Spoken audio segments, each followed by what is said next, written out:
Hello guys. तो ये है एक पाइन स्क्रिप्ट सीरीज़ की एक नई वीडियो। तो इस वीडियो में मैं आपको सिखाऊंगा यूज़र डिफाइंड फंक्शंस। तो हम इस वीडियो में देखेंगे कि फंक्शंस क्या होते हैं, इन फंक्शंस का बेसिक सिंटैक्स क्या है, पैरामीटर्स क्या होते हैं, फंक्शन में हम वैल्यूज़ को रिटर्न कैसे करवा सकते हैं, वेरिएबल स्कोप के बारे में देखेंगे, कुछ एग्जांपल्स करेंगे और एडवांस कंसेप्ट्स देखेंगे फंक्शन के। तो स्टार्ट करते हैं। तो फंक्शन है क्या? तो ना, जैसे कि हमने कोई टास्क करवाना है, कोई एक्शन परफॉर्म करना है, तो कई बार ऐसा हमें नीड पड़ सकती है कि ना जो हमें कोड है वो बार बार लिखना पड़े कोई भी चीज़ का। तो उस केस में हम फंक्शन का यूज़ करते हैं। तो इंस्टेड ऑफ हम कि सेम कोड को बार बार लिखी चले, हम एक ही बार कोड लिखेंगे, उस कोड को एक फंक्शन में लिखेंगे और उसको कॉल करके उस कोड को यूज़ कर सकते हैं। तो फंक्शन के बेनिफिट क्या हैं? ये कोड की रीयूजेबिलिटी को बढ़ाता है, इजी मेंटेनेंस, मतलब कि अगर हमने कोड लिखा तो उसमें कोई बग आया, कोई मिस्टेक आई, तो हम एक ही जगह देख के उसे ठीक कर सकते हैं। हमारी कोड की ऑर्गेनाइजेशन बेटर होती है और जो रीडेबिलिटी है वो इम्प्रूव होती है। तो फंक्शन का बेसिक सिंटेक्स है क्या? मैं ट्रेडिंग व्यू पे चल के आपको ये सारी चीज़ें समझाता हूँ। मैं आपको ट्रेडिंग व्यू में लिख के बताता हूँ कि फंक्शन का बेसिक सिंटेक्स क्या है।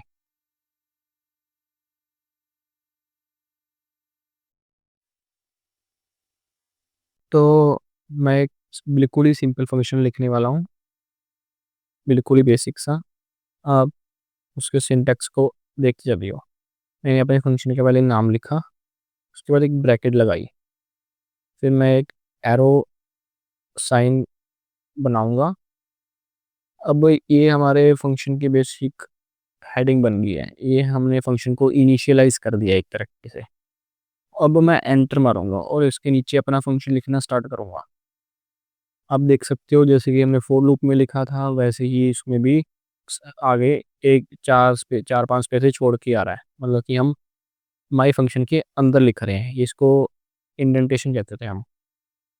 तो मैं एक रिजल्ट नाम का वेरिएबल बना रहा हूँ और उसमें मैं कैंडल क्लोज, अगर तो कैंडल ओपन से ज़्यादा है तो मैंने रिजल्ट में स्टोर करवा रहा हूँ। रिजल्ट एक बूलियन वेरिएबल है बेसिकली। वो अगर ट्रू रिटर्न करेगा अगर तो क्लोज ओपन से ज़्यादा हुआ, नहीं तो फॉल्स रिटर्न करेगा। तो मैं ये रिजल्ट वेरिएबल अपने फंक्शन में से रिटर्न करवाना चाहता हूँ, तो मैं एंड में रिजल्ट लिख दूँगा। अभी अगर आपको रिजल्ट का मतलब आपको रिटर्न का मतलब नहीं समझ आ रहा, तो मैं आगे दिखाता हूँ कि मैं इससे क्या कहना चाह रहा हूँ। तो ना, अगर मैंने अपने फंक्शन को कॉल करना है और रिजल्ट की वैल्यू लेनी है तो मैं कैसे लूँगा? मैं एक वेरिएबल बनाऊंगा बुलिश का। मैं अपना फंक्शन का नाम लिखूंगा और ब्रैकेट्स यहाँ पर बना दूंगा फंक्शन के बाद। तो इसमें बेसिकली होगा क्या? तो अगर तो कैंडिडेट क्लोजिंग हमारी ओपन से ज़्यादा हुई तो जो रिज़ल्ट की वैल्यू है ये ट्रू हो जाएगी। और जो माई फंक्शन है वो माई फंक्शन के अंदर रिज़ल्ट स्टोर हो जाएगा। मतलब कि अगर हम माई फंक्शन को कॉल करेंगे तो बेसिकली हमारे जो फंक्शन है वो रिज़ल्ट को रिटर्न कर देगा। तो इस बुलिश जो वेरिएबल है इसके अंदर जो हमारा रिज़ल्ट है वो स्टोर हो जाएगा। तो बेसिकली यही फंक्शन काम करता है। हमने ये बुलिश स्टेटमेंट बहुत बार यूज़ करनी है तो हमें बार बार लिखना पड़ता है कि result close greater than open, close greater than open, close greater than open. और हमने एक बार लिखा, रिजल्ट को रिटर्न करवाया, तो ऐसा हमारा काम चल रहा है। तो मैं चार्ट के ऊपर प्लॉट करवा के दिखता हूँ। बुलिश को लिख दूंगा is title bullish is bullish, और जो लोकेशन होगी वो होगी अब। लेकिन मैं यहाँ पर डॉट दे देता हूँ कि जो अगर बुलिश है तो डॉट आ जाए।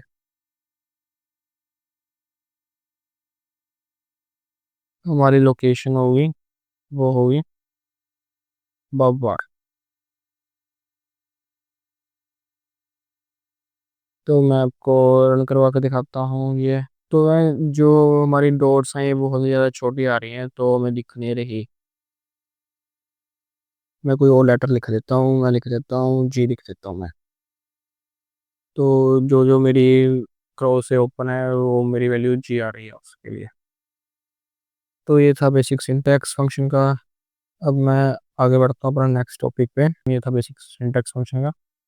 इस फंक्शन में हमने फंक्शन का नाम लिखा पैरेंथेसिस, उसके बाद डाली, फिर एक एरो ऑपरेटर यूज़ किया, और जो हमारी लास्ट वैल्यू है जो कि रिजल्ट है वो अपने आप ही रिटर्न हो जाएगी। हमें कोई रिटर्न कीवर्ड यूज़ नहीं करना पड़ेगा, जैसे कि हम बाकी लैंग्वेजेस जैसे सी और पाइथन वगैरह में करते हैं।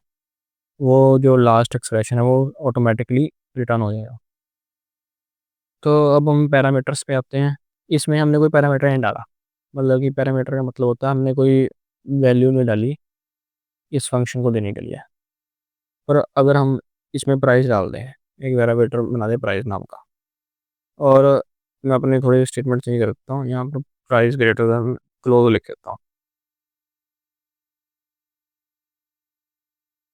तो यहाँ पर आप देख सकते होगे कि ना मेरा ये फंक्शन एरर मार रहा है कि हमने कोई जो प्राइस है वो हमारे फंक्शन में गिवन नहीं किया। तो बेसिकली हो क्या रहा है, जो ये बुलिश वेरिएबल है वो माई फंक्शन कॉल कर रहा है, और माई फंक्शन एक वैल्यू दे रहा है प्राइस की, अगर वो और एक वेरिएबल रिटर्न कर रहा है रिजल्ट नाम का। अगर हमने बुलिश वेरिएबल में अपना ये फंक्शन कॉल करवाना है और रिजल्ट की वैल्यू स्टोर करवानी है, तो हमें माई फंक्शन के अंदर प्राइस की वैल्यू देनी पड़ेगी। तो मैं अगर यहाँ पर लिख देता हूँ, हमने बिटकॉइन का चार्ट लगाया हुआ है, तो मैं लिख देता हूँ करंट प्राइस क्या है 103,999, ये लिख देता हूँ।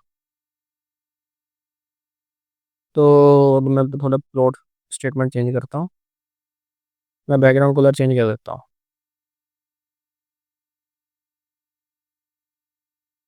अगर वो रिजल्ट ट्रू है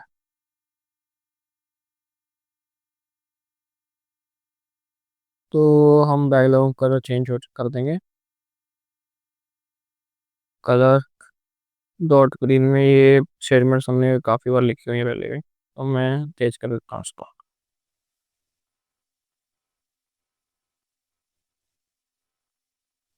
तो जैसे कि देख सकते हैं इन कैंडल्स में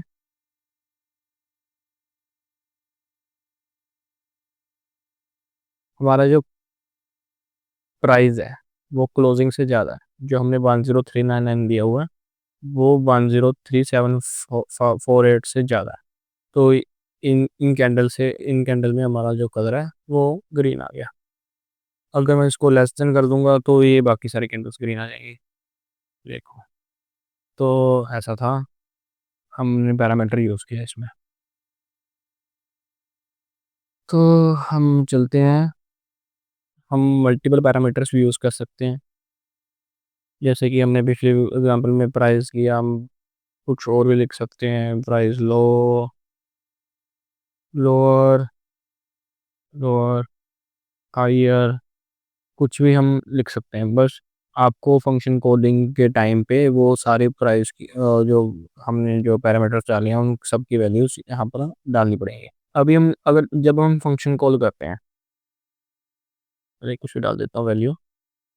तो अगर हम फंक्शन कॉल कर रहे हैं, हम यहाँ पर इंटीजर वैल्यू डाल रहे हैं, तो बेसिकली वो जो पाइन स्क्रिप्ट है वो अपने आप ही यहाँ पर इंटीजर भर रहा है। ये अनडिटरमाइंड टाइप है, हम इसके टाइप भी फिक्स कर सकते हैं, तो कि तो जो ज़्यादा कन्फ्यूजन ना हो, हम यहाँ पर फ्लोट लिख सकते हैं और यहाँ पर इंट लिख सकते हैं।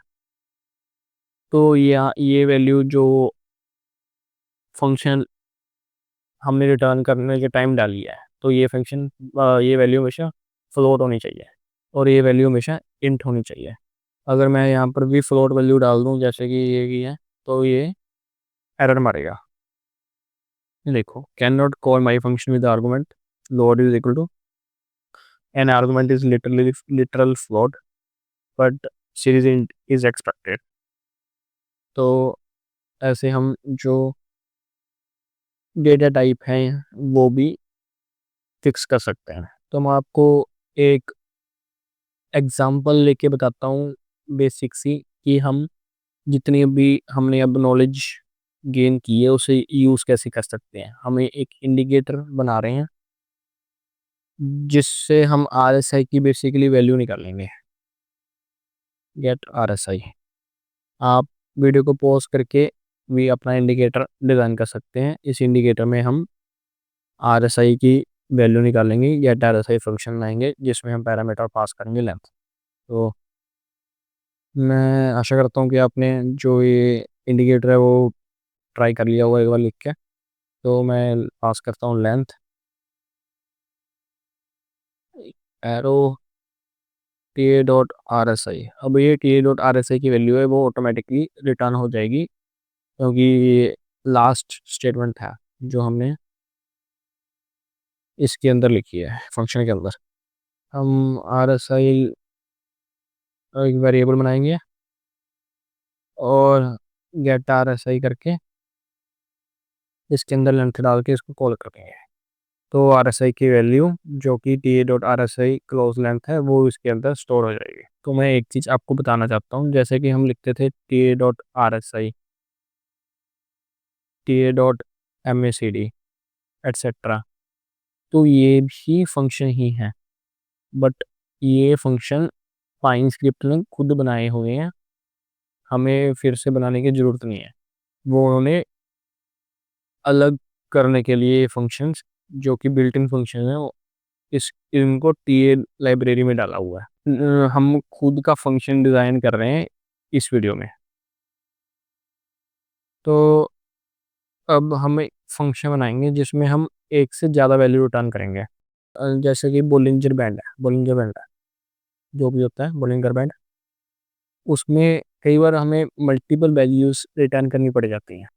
मैं आपको एग्जांपल देके बताता हूँ। मैंने एक फंक्शन बनाया बुलियन गेट बैंड्स। उसमें मैंने सोर्स डाला अपना, लेंथ डाली,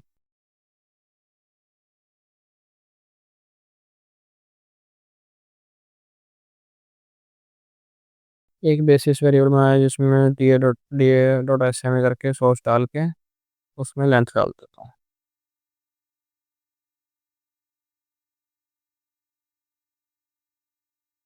ये बेसिकली बोलिंगर बैंड्स की कैलकुलेशन है।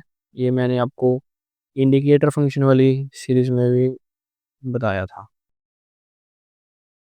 अब मैं थोड़ा सा फास्ट फॉरवर्ड कर दूंगा अब इस वीडियो को ताकि वीडियो की लेंथ ज़्यादा बड़ी ना हो।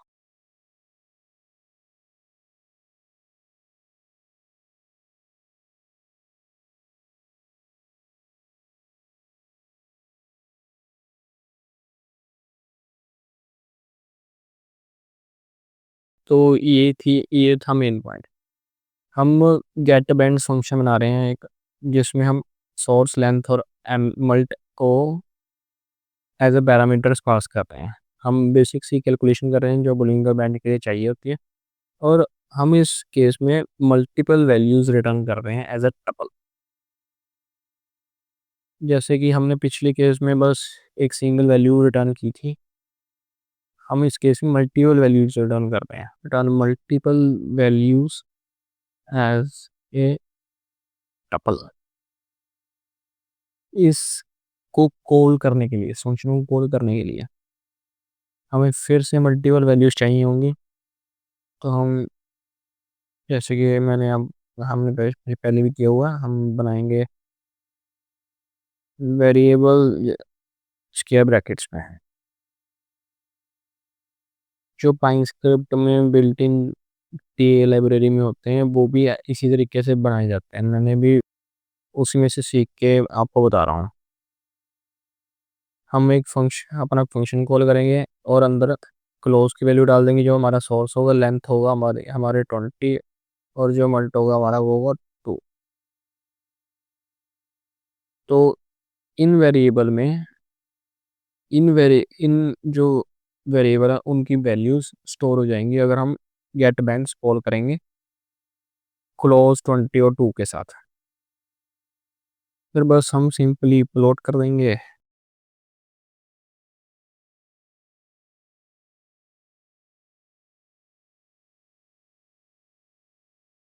मैं चार्ट पे अपडेट करके दिखाता हूँ कि जो वैल्यूज़ हैं वो कैसे लगेंगी। ये बेसिकली पुलिंग द ब्रांड लग गया चार्ट के ऊपर। तो आपको समझ तो आ रहा होगा ना कि मैंने क्या किया इसमें। मैंने 3 वेरिएबल लिए हैं, उनको लिस्ट के अंदर डाला है, उनको टपल के अंदर डाला है। मैंने गेट बैंड्स फंक्शन कॉल किया है, उसके अंदर हम अपने पैरामीटर्स की वैल्यू पास की है। गेट बैंड फंक्शन कॉल हुआ है, उसके अंदर जो आर्गुमेंट्स हैं उनकी वैल्यू यहाँ से उठाई गई है। जो हमने कैलकुलेशन की है वो परफॉर्म की है, और यहाँ पर जो वैल्यूज़ हैं वो रिटर्न हो गई हैं। जो लास्ट स्टेटमेंट है वो अपने आप ही रिटर्न हो जाता है, तो इसके लिए हमें रिटर्न कीवर्ड लिखने की कोई ज़रूरत नहीं होती। तो ऐसे हम मल्टीपल वैल्यूज़ को कॉल कर सकते हैं, रिटर्न कर सकते हैं फंक्शन की मदद से। तो अब मैं आपको बेस थोड़ा सा ना लोकल वर्सेस ग्लोबल स्कोप बता देता हूँ। वो मैंने आपको पहले भी एक बार बताया हुआ है, पर फंक्शन के केस में आपको ज़्यादा समझ आएगा। तो मैं एक ग्लोबल वेरिएबल बनाता हूँ, ग्लोबल लेंथ का, जिसके लिए मैं 14 रख देता हूँ। मैं एक फंक्शन बनाता हूँ कैलकुलेट इंडिकेटर नाम का, जिसके अंदर मैं सोर्स एज पैरामीटर पास करूँगा। एरो डाल के जो लोकल लेंथ की वैल्यू है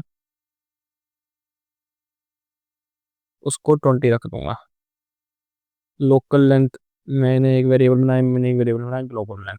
और जो ग्लोबल लेंथ है वो इंडिकेटर, जो ये फंक्शन है कैलकुलेट इंडिकेटर, उसके बाहर है। और जो लोकल लेंथ है वो इसके अंदर है। मैं एक लोकल एम ए ड्रॉ करूँगा, T A dot S M A. जो सोर्स की वैल्यू होगी वो होगी सोर्स, जो लेंथ की वैल्यू होगी वो होगी लोकल लेंथ।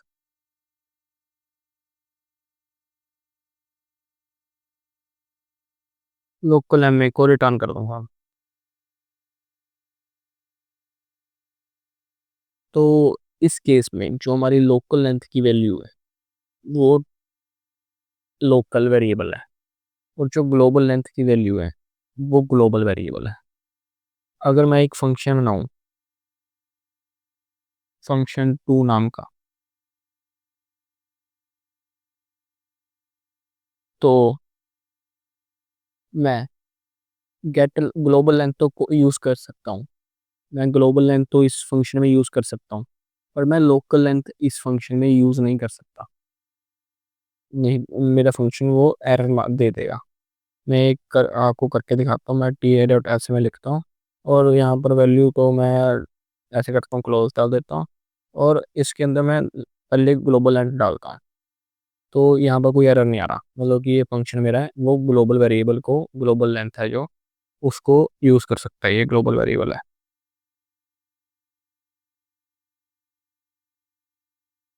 ये लोकल वेरिएबल है।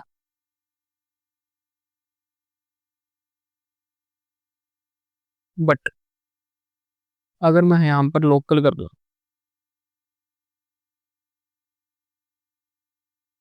तो आप देख सकते हैं कि यहाँ पर एक एरर आएगा कि अनडिक्लेयर्ड आइडेंटिफायर लोकल लेंथ। मतलब मेरा फंक्शन टू है वो इस लोकल लेंथ को नहीं जानता, ये बस यही फंक्शन जानता है ये लोकल लेंथ। ये दोनों फंक्शन, बट ग्लोबल लेंथ दोनों फंक्शन जानते हैं। मैं इस केस में भी ग्लोबल लेंथ यूज़ कर सकता हूँ, मैं इस केस में भी ग्लोबल लेंथ यूज़ कर सकता हूँ। इसमें मुझे कोई फ़र्क नहीं आएगा। तो ये था लोकल और ग्लोबल में डिफरेंस। तो अब हम एक कस्टम इंडिकेटर बनाते हैं। मैं आपको बस एक इंडिकेटर बना के दिखाऊंगा और एक आपको होमवर्क के लिए दूंगा। तो मैं एक इंडिकेटर बना रहा हूँ मोमेंटम नाम का, जिसके अंदर मैं सोर्स, फास्ट लेन और स्लो लेन पास करूंगा। मैं एक कैलकुलेशन व्यू बनाऊंगा, फास्ट एम ए नाम का वेरिएबल बनाऊंगा और कैलकुलेशन करूंगा T dot S M A. और डालूंगा सोर्स, और डालूंगा इसमें लेंथ होगी फास्ट लेंथ। सिमिलरली मैं स्लो एम ए बनाऊंगा, T A dot S M में यहाँ पर सोर्स डालूंगा और जो लेंथ डालूंगा वो भी स्लो लेंथ। मैं मोमेंटम नाम का एक वेरिएबल बनाऊंगा जिसके अंदर मैं लिखूंगा फास्ट एम में माइनस स्लो एम में डिवाइड बाय स्लो एम में इनटू 100। ये बेसिक कैलकुलेशन है, आप कुछ भी कैलकुलेशन कर सकते हो। मुझे मोमेंटम की ये कैलकुलेशन ठीक लगी तो मैं ये कर रहा हूँ। कुछ भी कर दो, आपको बस एक बार दिखाना ही है कि कैसे ये चलता है।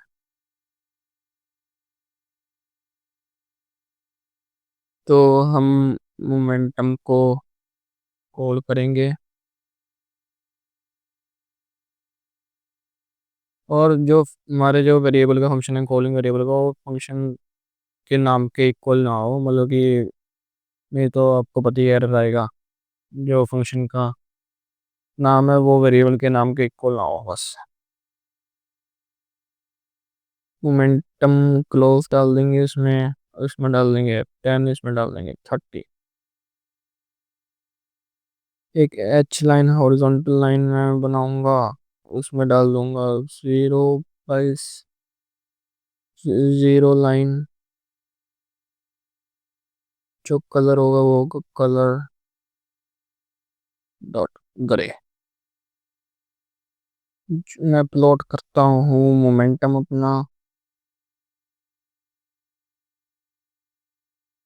डालता हूँ मोमेंटम और कलर करता हूँ कलर डॉट रेड। यहाँ पर मोमेंटम नहीं डालूंगा, मैं मोमेंट डालूंगा। चार्ट के अपडेट करके दिखाता हूँ मैं आपको। तो हमारा मोमेंटम जो तो हमारा मोमेंटम फंक्शन है वो चार्ट के ऊपर लग गया है। तो ऐसे ही स्ट्रक्चर होता है जो प्रोफेशनल इंडिकेटर्स होते हैं उनमें। अगर आप देखोगे ना इंडिकेटर लाइब्रेरीज में जाके, जो कम्युनिटी बने है पाइनक्राफ्ट की, उसमें प्रोफेशनल इंडिकेटर ऐसे स्ट्रक्चर होता है। तो मैं आपको एक कोड का होमवर्क दे रहा हूँ।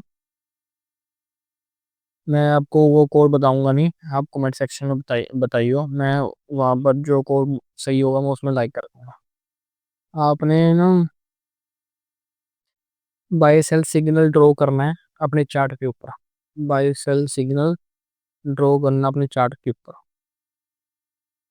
अगर तो EMN जो 9 है, 9 लेंथ EMI है, वो 20 EMI को क्रॉस करे, क्रॉस ओवर EMI 20। तो बुली सिग्नल दियो, किसी भी तरीके से दे दियो बुली सिग्नल, बैकग्राउंड कलर चेंज कर दियो, ट्राइंगल्स ड्रॉ कर दियो, कुछ भी कर दियो। तो बुली सिग्नल देना है, बाई सिग्नल देना है। अगर तो EMI 9 है वो क्रॉस ना करे, शायद हमने ये पहले भी क्वेश्चन किया हुआ है, बस हमने फंक्शन यूज़ नहीं किया है। तो इस केस में आप फंक्शन की मदद से ये बाइसल सिग्नल देना। मैं कमेंट सेक्शन में जो कोड सही होगा उसमें लाइक कर दूंगा, और उसको पिन कर दूंगा। तो हम अगले कंसेप्ट में जाते हैं जो कि है नेस्टेड फंक्शन का। तो हम नेस्टेड फंक्शन, जैसे कि हमने नेस्टेड इफ एल्स किया और नेस्टेड फॉर लूप किया, हम नेस्टेड फंक्शन भी बना सकते हैं। कई बार हमें एक ही फंक्शन में लिखने से हमारा जो काम है वो थोड़ा सा होच पोच हो जाता है। तो हम एक और फंक्शन बना सकते हैं जिसकी वजह से हमारा जो विजिबिलिटी है कोड की वो बेटर होगी। तो मैं एक हेल्पर फंक्शन बनाता हूँ पहले। ये कैलकुलेट करेगा स्टैंडर्ड डेविएशन को। वैसे तो ये बिल्ट इन हमारे पाइन स्क्रिप्ट में दिया हुआ है, पर मैं एग्जांपल की को लेते हुए कैलकुलेट डेविएशन का ये फंक्शन आता है। इसमें सोर्स और लेंथ पास करता हूँ। कॉल तो मैं यहाँ पर जो बिल्ट इन फंक्शन है वही करूँगा। मैं आपको बस एक बार दिखाने के लिए एग्जांपल ये एग्जांपल ले रहा हूँ कि हम कैसे नेस्टेड फंक्शंस यूज़ कर सकते हैं। आपको वैसे पता ही होगा कि हम कैसे कर सकते हैं। मैं फिर से बोलिंगर बैंड भी बना रहा हूँ। ऐसा सी लूँगा अपना सोर्स, लेंथ और मल्ट। ये कोड सेम ही है जो हमने पहले ही बनाया है। बस हम इस केस में जो हमने स्टैंडर्ड डेविएशन पिछली बार T dot S T D V से कैलकुलेट की थी, इसमें हम कैलकुलेशन स्टैंडर्ड डेविएशन से कैलकुलेट करेंगे। मैं कोड को फास्ट कर रहा हूँ।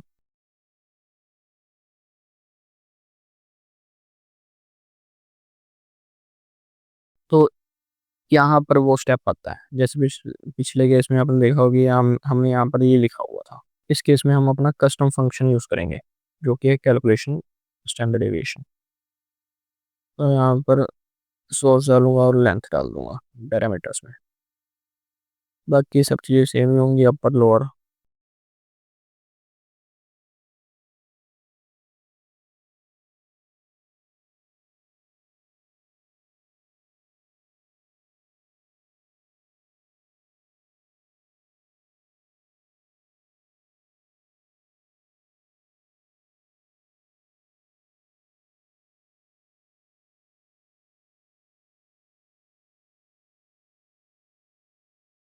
तो काम तो ये सेम ही करेगा, बस आपको एक बार दिखाना था कि हम फंक्शन में से फंक्शन कॉल कर सकते हैं।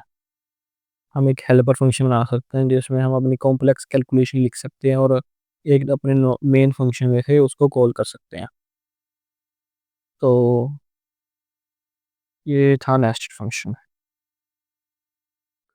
तो जैसे कि बाकी लैंग्वेज होती है सी पाइथन जैसे, उसमें जो फंक्शन होता है उसमें कई बार पैरामीटर्स में डिफ़ॉल्ट वैल्यू होती है। पाइन स्क्रिप्ट में ऐसा नहीं है, तो हम कुछ कोड लिख सकते हैं डिफ़ॉल्ट वैल्यू को रखने के लिए। जैसे कि इसको केस में हम एक्चुअल लेंथ दे देंगे NaLen। अगर तो लेंथ नल है, लेंथ की कोई वैल्यू नहीं है, तो डिफ़ॉल्ट वैल्यू उसमें 14 डाल दो। नहीं तो जो लेंथ एक्चुअल वैल्यू है, जो एक्चुअल वेरिएबल में की वैल्यू है उसमें लेंथ डाल दो। तो एक तरीके से हम 14 को यहाँ पर डिफ़ॉल्ट ले रहे हैं।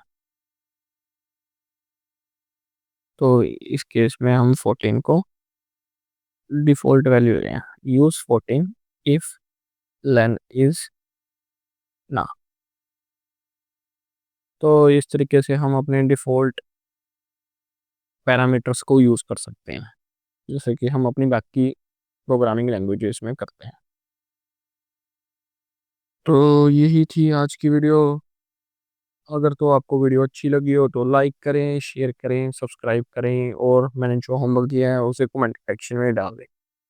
अगर आपको कोई कस्टम इंडिकेटर बनाना है मेरे से तो मुझे इंस्टाग्राम पे DM करें या तो मुझे मेल कर सकते हैं। Thank you.